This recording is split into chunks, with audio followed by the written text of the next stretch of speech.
Okay. So wait for it to start recording, and then I'll introduce it and you can get going. Okay. Hi everyone, nice to see you here again. This week it's Victor giving a talk on how GameStop shook the world, potentially building on also his article that he published in. If you're interested in what he has to say here, you can always go over there and read it, find out some more information. And without any further ado, here's Victor. Hi guys, I'd just like to thank you all for coming. We've had a great day. So I'll just get started.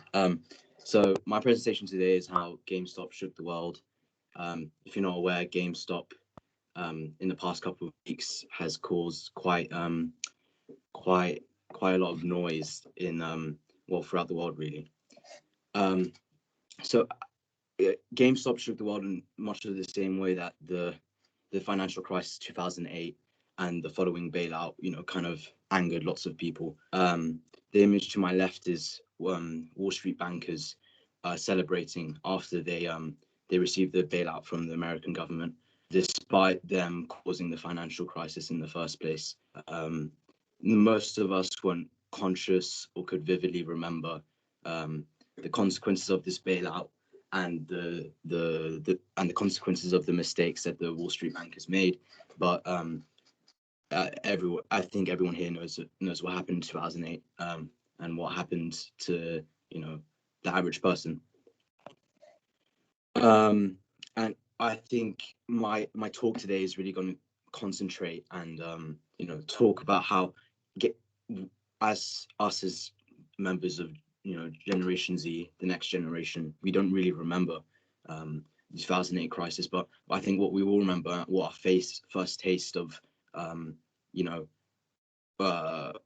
of what who people side with will be the consequences of GameStop. So I'm going to be explaining what happened with GameStop and the consequences of it today. So in the past few weeks, I don't know if you all heard of GameStop. It's quite similar to Game in the UK, but it's a American-based company.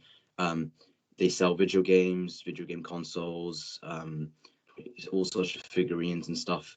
And obviously, with the rise of Amazon and a movement away from the high street, GameStop has been declining in the past decade or so. We're just going to have a movement away from brick and mortar stores, and GameStop just hasn't been doing well.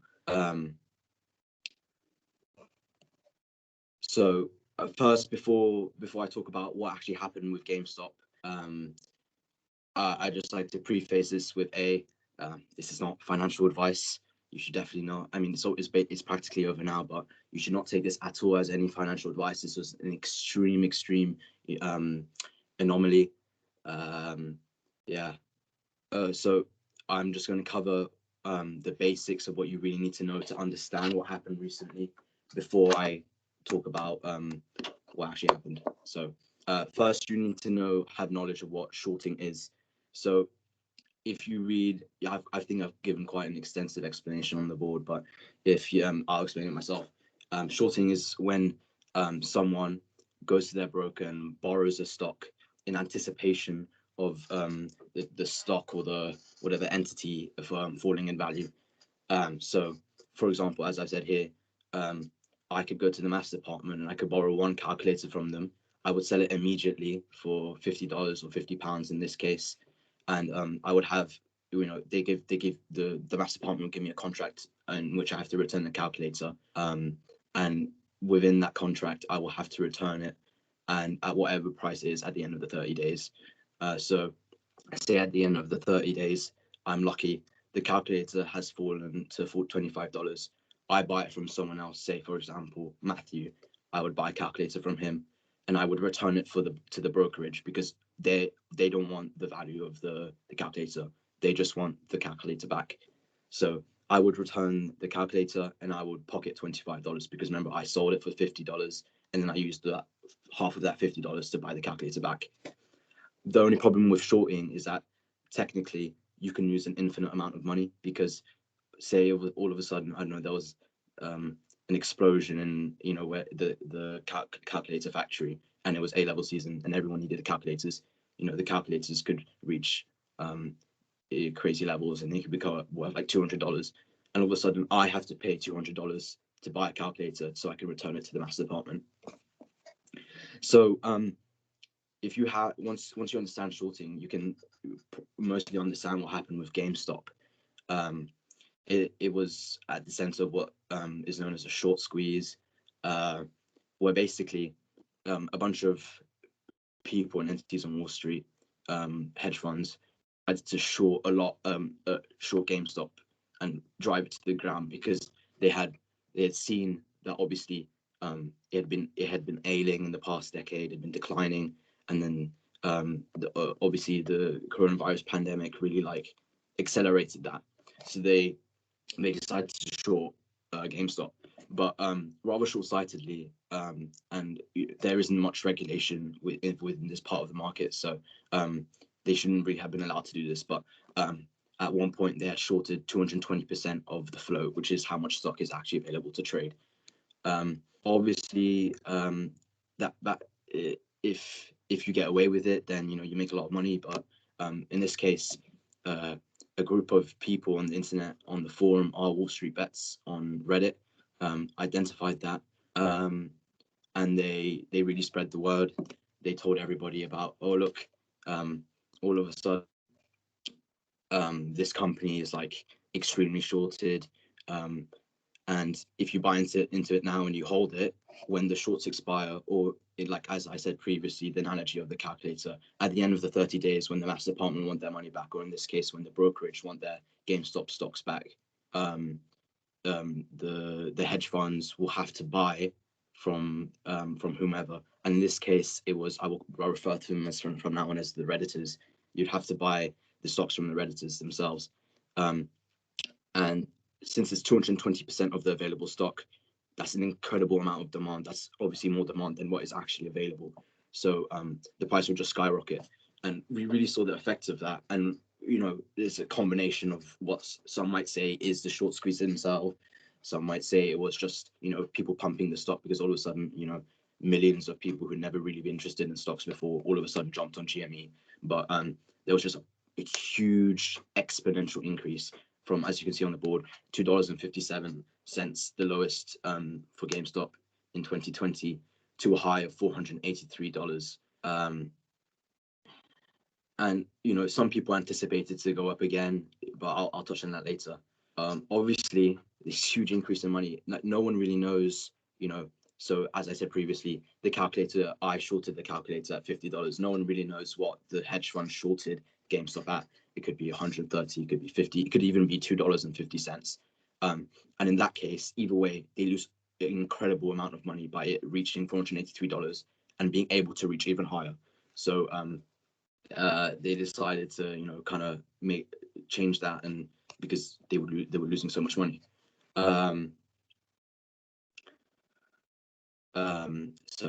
Just what I've just said here is continued.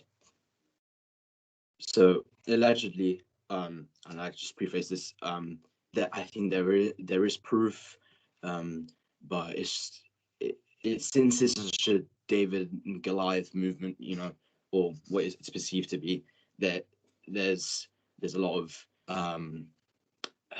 there might be mistruths throughout this, but allegedly, and what is certainly going to be perceived, what happened is that Wall Street began flooding the forum Wall Street Bets with bots, doing multiple things, distracting from GME. I remember at one point, there were random stocks such as Nokia being pumped up with absolutely no preface. They were also, in some instances, spreading hate speech. And this actually succeeded in banning the Wall Street Bets Discord, because the amount of hate speech just went against Discord's terms of service, and they had to take it down. Now, whether this was actual people spreading real hate speech or it was bots, no one really knows. But beforehand, Wall Street Bets isn't full of, as what has been told by many people, it isn't really full of Nazis, etc. It's it's normal retail investors. And proof of the exponential increases, the jump from 1.2 million members to 6 million in just a week. mainstream media started spreading news that Redditors were stupid. I remember there were a couple CNBC interviews where billionaires, hedge fund owners came on. They just said that the Redditors were people who were locked in their rooms all day playing video games and smoking pot. And allegedly, they also began doing short ladders, which is selling amongst the hedge funds to drive the price down. This is questionable, but that is certainly what's being remembered. But what was most important, and what the main horrifying or main action that will be taken away from what happened with GameStop is that Wall Street and retail investors such as Robinhood, Robinhood, a tale upon which where you had to take from where they took from the rich and gave to the poor. That was kind of like the basis of what, if you don't know what Robinhood is, it's a broker where anyone can download on their phone and they can trade. So it was very accessible. It was the broker that most people used on the Wall Street Bets subreddit. That if since their entire idea was going against the grain, going against the establishment, it was quite surprising, and there was a lot of outrage when they began blocking the trading of GameStop. So you can buy any more of it, which meant that you can drive up the price from $483, which was what many thought was a breaking point for the hedge funds. They began, and this move was, of course, met with outrage. Everyone was really quite angry at it. As I said here, even Alexandria Ocasio-Cortez and Donald Trump Jr. and Ted Cruz all agreed on the main issue that it was abhorrent for them to do that. At one point, allegedly, Robinhood, although their transactions within the business is free, they still make money by selling the data to like Wall Street, like hedge funds, and they make 40% of their money from Melvin Capital. And Melvin Capital was actually their headliner hedge fund that was shorting GameStop. So obviously, huge conflict of interest there. And allegedly, Melvin Capital shorted more Robinhood stocks before asking Robinhood to shut down, the trading of GameStop. So the situation now is that Robinhood has reopened the. Give me a second.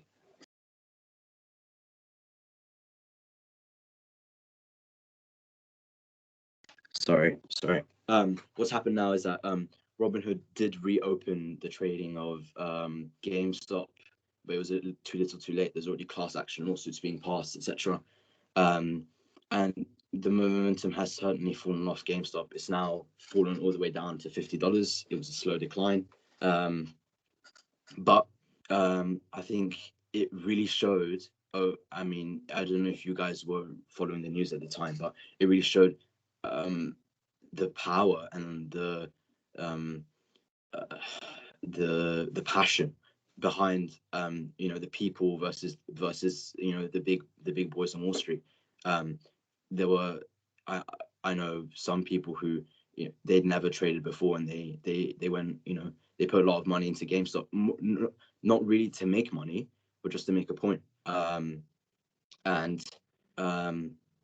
Whether or not these allegations are true that Wall Street did what they did, and they stopped the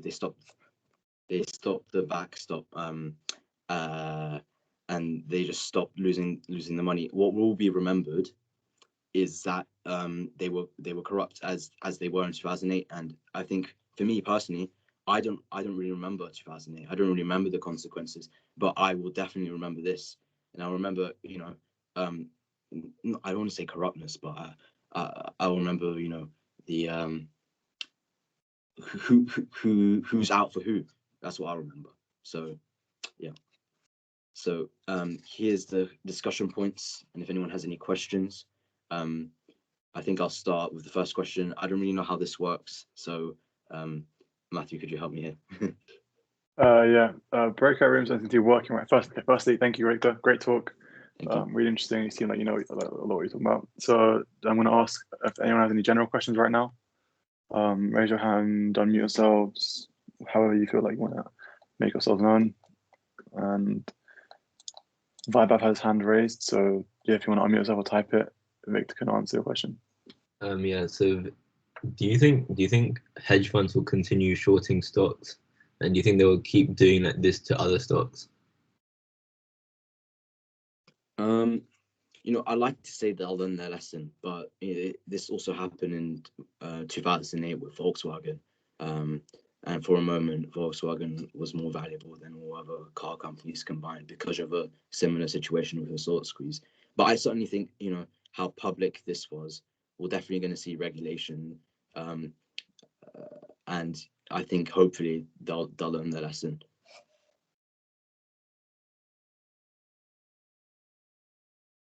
Cool, thanks.